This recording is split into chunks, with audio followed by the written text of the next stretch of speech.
Part 2 of the Daniel Craig story picks up right where we left off. Bond's era may be over, but the world wants to know who's next to wear the tux. So what does all this mean for us today? It means that the Bond we grew up with no longer exists, and maybe that's the point. Daniel Craig's "I don't care" isn't disrespect, it's a mic drop. A declaration that the world has changed and so must Bond. Think about the timing. When Casino Royale premiered, the world was still obsessed with old-school masculinity, the untouchable hero. But 15 years later, in No Time to Die, we saw a man who sacrificed everything for love and left behind a daughter. That evolution mirrors society itself. Craig's Bond grew up with us, and now that journey is complete. When he says he doesn't care, it's because he's already told the story he wanted to tell. The next actor won't be competing with him. They'll be writing their own chapter. And for the first time ever, that chapter is a blank page. But the producers aren't resting easy.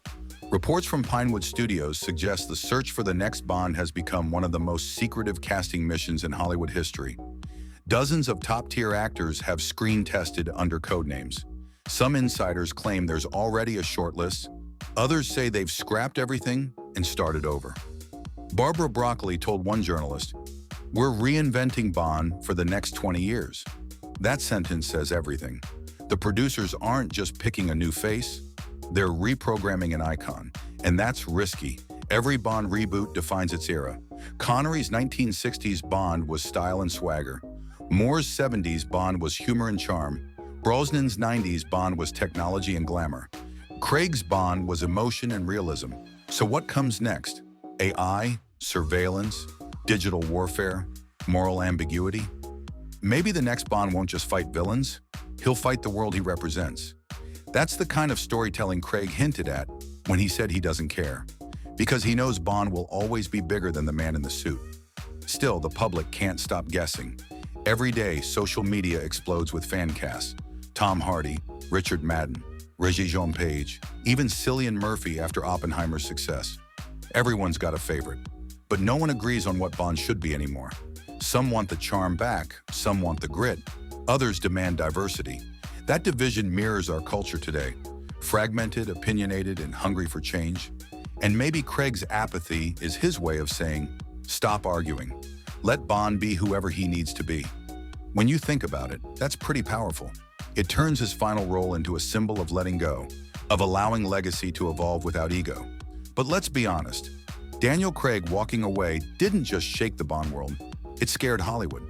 See, every major franchise now faces the same question. What happens when your lead actor stops caring?